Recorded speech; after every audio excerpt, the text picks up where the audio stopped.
எனக்கு ஃப்ரைட் சிக்கன்னா ரொம்ப பிடிக்கும். ஆனால் ஆயிலே இருக்கக்கூடாது அப்படின்னு யோசிக்கிறீங்களா? ஏர் ஃப்ரை பண்ணிடலாம். வாங்க எப்படி செய்யுதுன்னு பார்ப்போம். ஏர் ஃப்ரை கிறிஸ்பி சிக்கன் எப்படி செய்யுதுன்னு பார்ப்போமா? ஸோ இதுக்கு 1 கேஜி சிக்கன் எடுத்துக்கோங்க. பெப்பர் போட்டுக்கோங்க, சால்ட் போட்டுக்கோங்க, paprika powder, onion powder, garlic powder. இது எல்லாமே 1 ஸ்பூன் அளவில் போட்டுக்கோங்க. So mix it all together and ஒரு ஹாஃப் அன் ஹவர் வந்து ரெஸ்ட் விடுங்க. That is marination. அண்ட் இப்போ நம்ம என்ன எடுக்கணும், ஆல் பர்பஸ் ஃப்ளார் எடுத்துக்கோங்க. இது கூட வந்து 1 spoon chilli powder, 1 spoon onion powder, 1 spoon garlic powder and தேவையான அளவுக்கு சால்ட்டு எல்லாத்தையும் போட்டு மிக்ஸ் டுகெதர். நல்லா மிக்ஸ் பண்ணதுக்கப்புறமா இதையும் நம்ம தனியாக வச்சுக்கோங்க. இப்போ நெக்ஸ்ட் என்ன பண்ணணும், நமக்கு எக்கில் வந்து டிப் பண்ணணும். ஸோ அதனால் நமக்கு எக் தேவை. 2 எக் எடுத்துக்கிறேன். நீங்கள் உங்களுக்கு எவ்வளோ சிக்கன் இருக்கோ அந்த அளவுக்கு நமக்கு எக் தேவைப்படும். நான் வந்து இன்றைக்கி 2 எக்ஸ் வந்து என்னோடய சிக்கனுக்கு போதும். ஸோ சிக்கனுக்கு தேவையான எக்ஸை வந்து நல்லா பீட் பண்ணி எடுத்துக்கோங்க.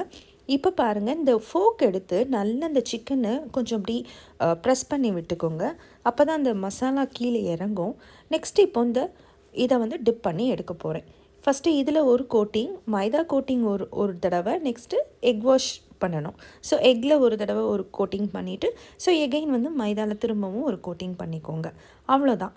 இதுக்கப்புறம் நம்ம எடுத்து நம்ம செட் பண்ண வேண்டியது. ஸோ நான் ஆல்ரெடி ஏர் ஃப்ரை ட்ரே எடுத்திருக்கேன். அதில் வந்து ஆலிவ் ஆயில் ஸ்ப்ரே பண்ணி க்ரீஸ் பண்ணி வச்சுட்டேன்.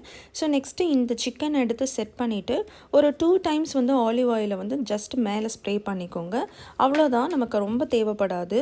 இப்போ வந்து நீங்கள் ஏர் ஃப்ரையில் வச்சுட்டு நீங்கள் ஏர் ஃப்ரை மோட்க்கு செட் பண்ணி விட்டுருங்க. ஸோ இட் டேக்ஸ் 15 மினிட்ஸ்லேயே உங்களுக்கு வந்து குக் ஆயிரும். ஸோ அவ்வளோதான். இங்கே பாருங்கள், இதை கிறிஸ்பினஸ்ஸை நீங்களே பாருங்கள்.